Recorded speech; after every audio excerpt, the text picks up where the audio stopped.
Eu vou chamar a professora doutora Ana Carolina Micheletti, da enfermeira de formação.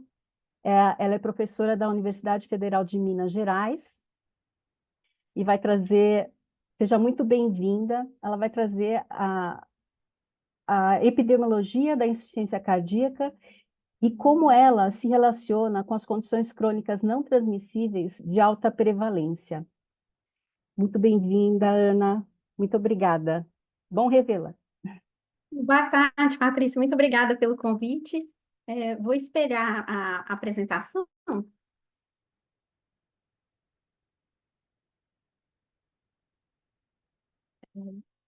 Vocês estão visualizando?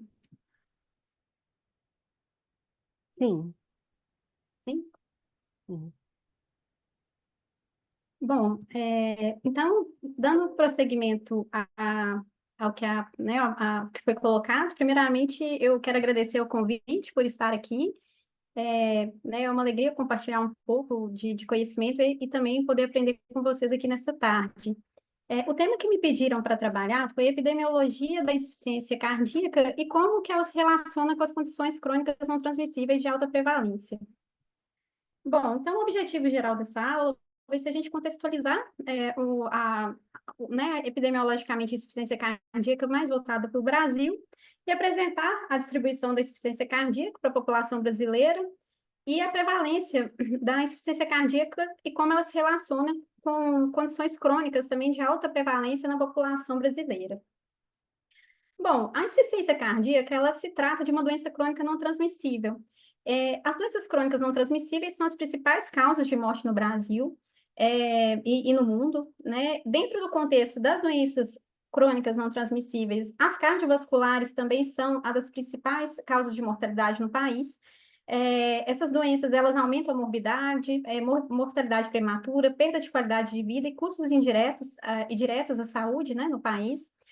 A insuficiência cardíaca ela é uma síndrome clínica complexa, resultante de anormalidades estruturais e funcionais, e é uma doença incapacitante que exige cuidados multi e interprofissionais, uso regular de medicamentos, então a adesão é fundamental, bem como mudança de hábitos de vida, o conhecimento da doença e também o autocuidado. Bom, quanto ao contexto epidemiológico, que é o enfoque da fala, essa doença ela é caracterizada como uma pandemia, né, a nível global. 64,3 milhões de pessoas no mundo sofrem da insuficiência cardíaca. Com relação à mortalidade, entre 96 a 2017, apenas no Brasil, nós tivemos mais de 1 milhão de óbitos pela doença. As taxas de mortalidade, elas são maiores na região sul, e a partir de 2002, houve um crescimento na região sudeste, nordeste e centro-oeste. Contudo, na região norte, a gente ainda apresenta baixas taxas, mas o que representa para a gente um subdiagnóstico, um subregistro da doença, bem como menor acesso da população. Então, é uma área prioritária de alta vulnerabilidade que precisa de planejamento e estratégia de controle para essa região. Quanto à incidência, os casos novos da doença ele se mantém estável e em redução nos países industrializados, contudo, ainda afeta 1 a cada 20 casos por 100 pessoas ano, perdão. E quanto à prevalência, o que a gente observa é um aumento devido ao envelhecimento populacional, melhorias no tratamento, melhorias também no diagnóstico e das terapias que prolongam a vida. Com relação à prevalência da IC nas localidades geográficas, é importante a gente falar que a epidemiologia e a etiologia da doença varia conforme as regiões geográficas. Com relação às comorbidades, essas comorbidades reduzem a qualidade de vida e aumentam as hospitalizações e eventos fatais. Então, conhecer a etiologia, a epidemiologia, as comorbidades associadas é fundamental para a prevenção, cuidados e tratamentos eficazes. Com relação aos dados de prevalência, o Brasil ele segue um panorama semelhante ao da América do Sul. Dados da PNS mostram que em torno de 1% da população adulta brasileira sofre com problemas, sendo na América do Sul em torno de 1 a 3%. Com relação à etiologia da doença, a gente observa que a doença isquêmica do coração, ela está associada à América do Sul e, paralelamente, esses dados são muito semelhantes ao do Brasil, em aproximadamente 20%. No caso da etiologia por hipertensão arterial, aproximadamente 21%.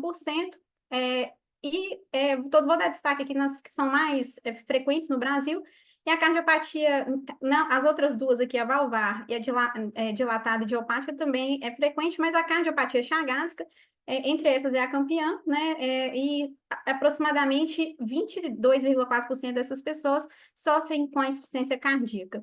Com relação às comorbidades associadas, que é o enfoque da aula, é importante a gente falar que na insuficiência cardíaca a gente tem uma prevalência de fibrilação ventricular de aproximadamente acima de 20%, na diabetes acima de 30%, mesmo pessoas com a fração de ejeção preservada ou reduzida, na doença renal crônica acima de 23%, com risco de mortalidade 2 vezes maior nessas pessoas. No caso da POC, a prevalência também é acima de 23%.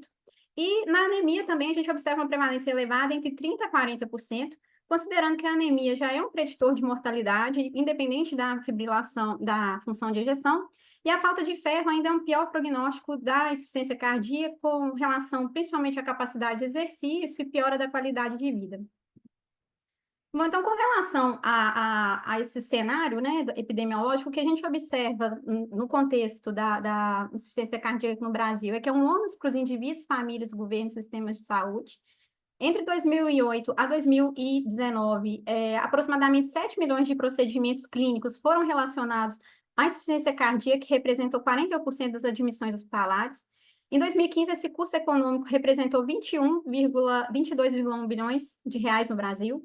E o que a gente observa é a abordagem de causa ruim relacionada àquelas etiologias que eu falei, uma baixa adesão ao tratamento, práticas de autocuidado ineficazes, falta de conhecimento sobre a doença e das comorbidades, e isso piora as hospitalizações e os desfechos.